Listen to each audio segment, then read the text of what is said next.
মাঝে আর মাত্র একটা দিন শুরু হয়ে যাবে কিন্তু আইপিএল এ তাও আমার এরই মধ্যে কিন্তু আইপিএল নিয়ে কিন্তু মাতামাতি শুরু হয়ে গেছে।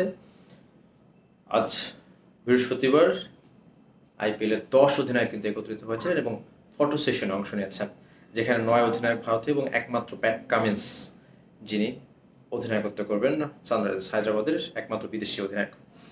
এবং আছে কিন্তু এই ফটো সেশনের পর একটা আলোচনা হয়েছে, কিছু এজেন্ডা ছিল, সেটাও কিন্তু বলে থুতু লাগানো এবং ইনিংসে 2 বল, এই দুইটা জিনিস কিন্তু আইপিএল এর নতুন সংযোজন বলতে পারেন।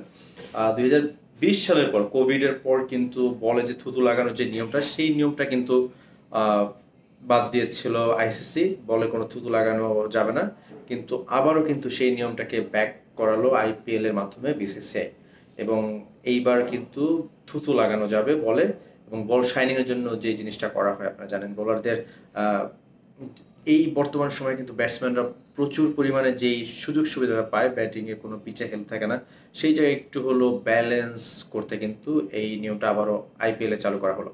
এবং একই সাথে সেকেন্ড ইনিংসে 2টা বল নিয়মের কারণ হচ্ছে, আপনারা জানেন যে যারা ডিউ ফ্যাক্টরের জন্য কিন্তু রাতে যারা পরের ইনিংস খেলে, তারা কিন্তু ওই রকম সুযোগ সুবিধাটা পায় না, এবং শিশিরে বল ভিজে যায়, সেই জিনিসটাকে কিন্তু ব্যালেন্স করতে ইনিংসে কিন্তু 2টা বল ব্যবহার করতে পারবে যারা দ্বিতীয় ইনিংসে বল করবে, এবং সেটা 11 ওভারের পর। প্রথম 11 ওভার একটি বল দিয়ে খেলতে হবে, এবং পরের যেই 9 ওভার সেটা কিন্তু তারা চাইলে নতুন বল নিতে পারবে। তো এই দুটা জিনিস কিন্তু চেঞ্জ হয়েছে। এবং একই সাথে যদি বলি যে রাজস্থান রয়্যালসে কিন্তু সঞ্জু স্যামসন, তিনি কিন্তু প্রথম 3 ম্যাচে অধিনায়কত্ব করছেন না, তিনি তার পরিবর্তে অধিনায়ক করছেন রিয়ান পরাগ।